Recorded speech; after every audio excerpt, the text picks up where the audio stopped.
Hello, fellow leggers. You're joining us in Leicester at Curve. And we are here to see the Tennessee Williams classic, I would argue probably his most famous piece. Arguably. Argue down below, Cat on a Hot Tin Roof. So stick around, fellow leggers, to hear all of our thoughts. Find out how many stars. Whether it's break a leg or leg it.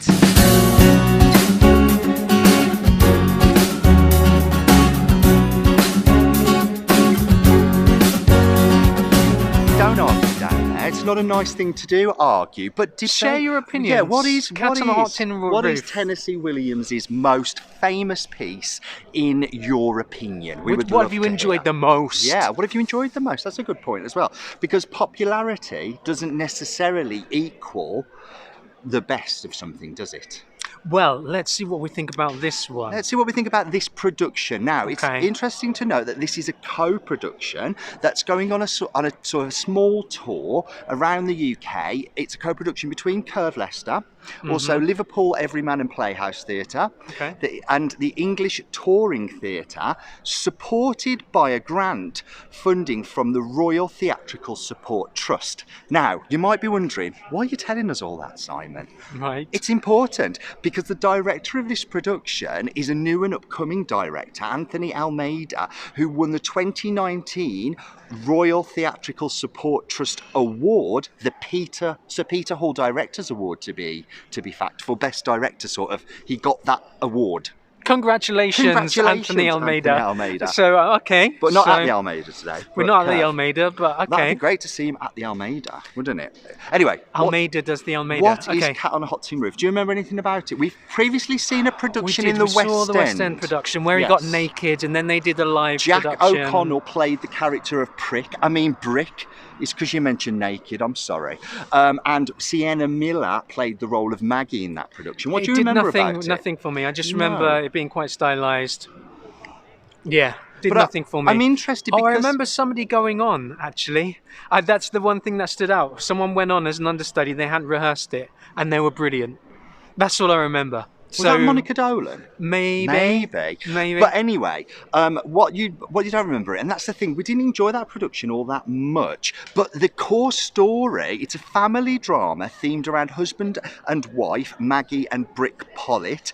They're trapped in a loveless, destructive marriage, and when they attend a family birthday party, the claws come out, as do many truths that have up until then gone unspoken, which leads to catastrophic and shattering effects on all their lives. Okay. So it's got all the hallmarks. I don't remember much of that. It was also famously adapted into a film in 1958 starring Paul Newman and Elizabeth Taylor. Okay. That's where a lot of people may know this from. And as for that production, which also had Sienna Miller in, who we didn't rate as Maggie, this production has got another Sienna in playing Maggie, and that is Sienna Kelly. And taking on the role of Brick is Oliver Johnston. 2 hours 30, including a 20-minute interval. So not a short one. But I've got to lower your expectations here. Oh? There's no cats in it. Oh. So if you come here expecting a cat, it's a metaphor. None of that business. Oh, is that... That was the cats. What's that? You're singing a chorus line. Which is on us for the Curve at Christmas. Yeah. So, plug. That's going to be an exciting yes, one. the cats. Jellicle cats on a hot tin roof. Anyway, stick around to the 30-second interval to hear our interval 30-second breakdown thoughts. And stick around to the end to find out what we thought of the production entirely. And how many stars. We've come to the interval, fellow leggers, which means it's time for the break a leggers 30-second interval breakdown. What do you think so far? Let's start with me. I'm really enjoying it. Actually, I'm seeing the text for the richness of it, for the complexity of those relationships, for the trauma, and the stakes seem high. How about you? What are you thinking? I'm enjoying it as well. I think there's something about being up close. It reminds me a little bit of Ivo van Hove's View from the Bridge. Yes. It's really creative. There's a constant underscore. The focus is on the text, and it's really dynamic and coming to life. Yeah.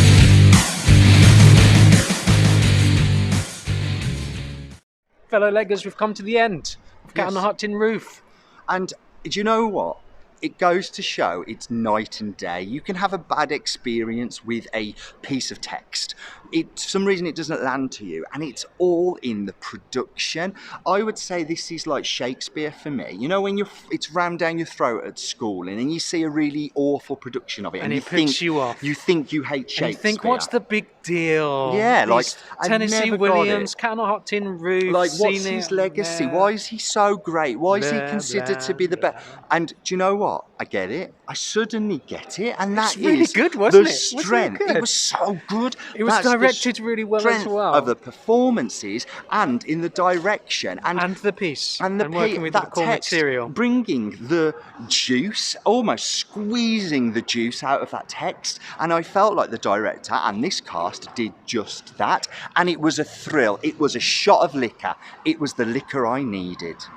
Liquor? I've only just met her.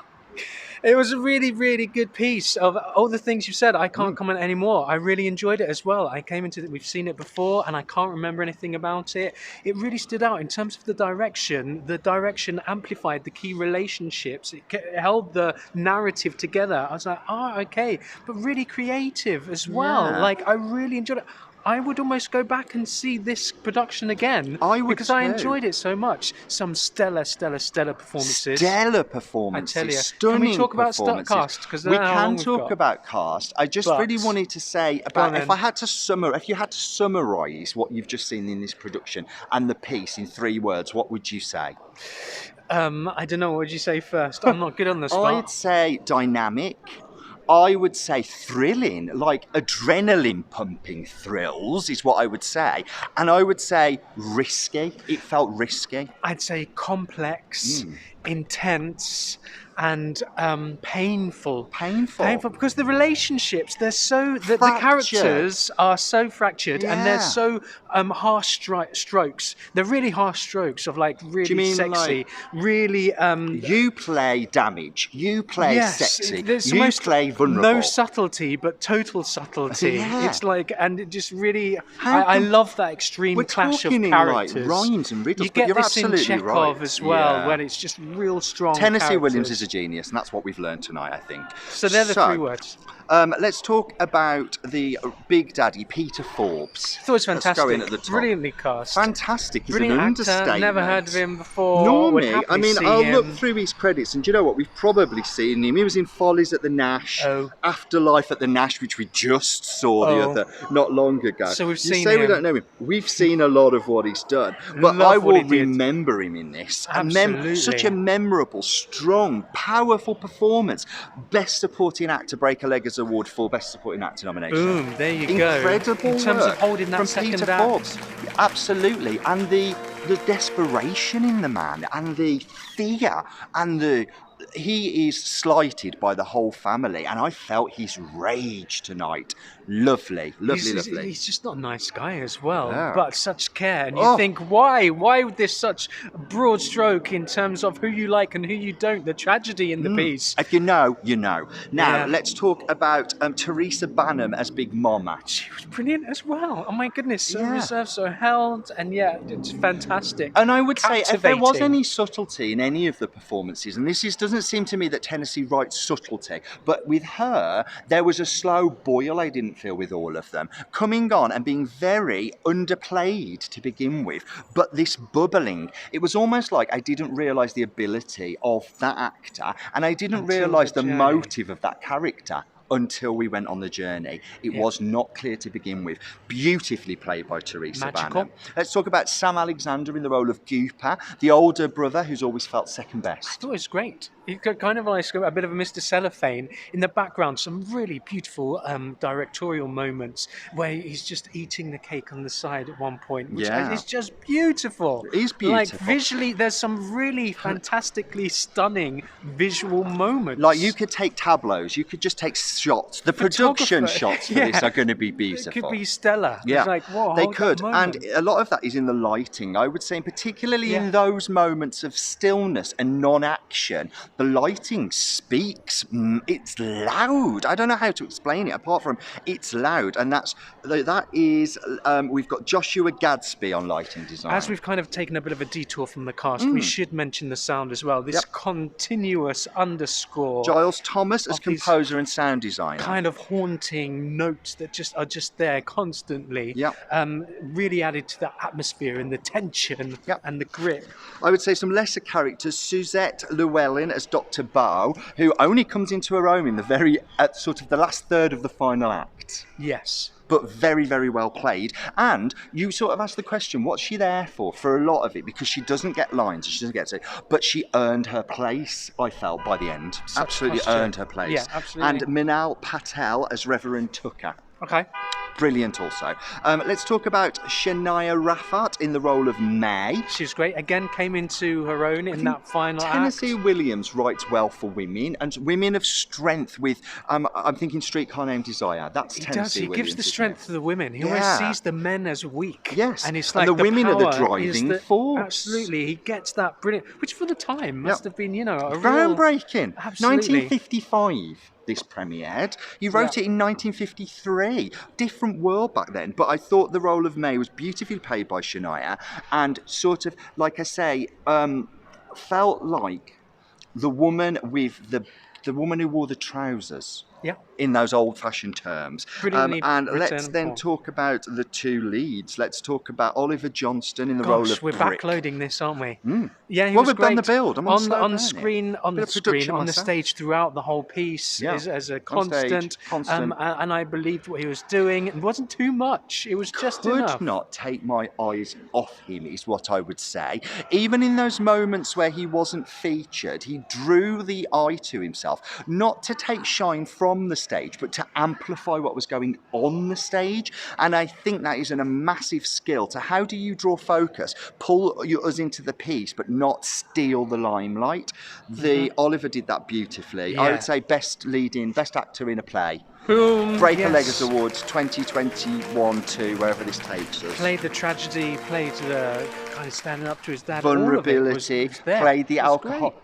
A drunk that didn't act drunk. Yeah, but correctly, not to the point where I was thinking, I'm not believing this. It's like, no, you're not hamming this up. No. You were just believable in this alcoholism. We don't get believable alcoholism enough. It's rare. It's a rare thing. Yeah, often it's sent up, and it's for me someone I've admired since teenage. Dick. At the Donmar, which we saw her in Adult Material on Channel 4, and she was sensational in that. I looked her up to find that she'd also done musical theatre. She did On the Town at Regent's Park Open Air. What? Does this woman know no limits? And I think she doesn't. Sienna Kelly in the role of Maggie. Breaker Leggers Award nomination, Best Leading Actress. I'm glad you said it because I don't want to swear. I tell you, just the writing of this piece, she holds the first act. It's just like a whole piece in itself. It's a monologue, isn't it? That grows whole and grows, and then throughout the piece, she's weaving her way in until the very end, where she gets her claws in. It's done so subtly, and so I was hooked on her physicality. She's the way she's beautiful, the way she held herself, the way she looked. Like I was going to say, she's going places, but she's already there. She's already there. She's but kind of already there. If we lose her to Hollywood, I'm going to be pissed. Is what I'm going to be. And it's likely that. And it is likely. She makes me question my sexuality. I'm not going to lie, because I think man, woman, or beast would find her attractive in this role. Absolutely. She oozes sophisticated sexuality. Oh my God! She was fantastic. She is so talented. It is almost enough to make you violently ill. Yes, it is. It's worth seeing. I was drunk on her presence. But the whole cast was fantastic. Stunning. And when it's wrapped in the text, when it's wrapped in all of the stuff. Tennessee Williams, I get you. You're a god. You are a god. Anything else before With we the give the gay stars? undertones. I could go on about this all day. The undertones. Gay undertones in the 1950s. This man was a bloody pioneer. Groundbreaking. Pioneer. Let's sum it up. So, for Cat on a Hot Tin Roof, currently at Curve Leicester, then going on a bit of a tour around the UK. We are going to give 4 stars. Do you know what? It's a big the reason that we've hesitated on this is because it's so close so borderline. to 5. So borderline. What's holding it back? I don't know. No, there's something in some. We were saying sometimes there's humour in the lines. There's a lot of humour in and we it. don't know if it's just the audience we're with, but I didn't feel as if they landed some of the stuff. No. Not that it's a funny piece and you want to be, but No. it's in there It's when a it's drama. so dry and so drama. Some of the best drama we've seen are the dramas that are peppered with laughter, uncomfortable laughter in many respects, and it's in the text for this. There are some inappropriate laughter moments, but they didn't land, and as a result, I don't know whether it'll bed in the run, but something needs to change there. And also the opening, beautiful creative moment with children screaming, needs to be more than it is.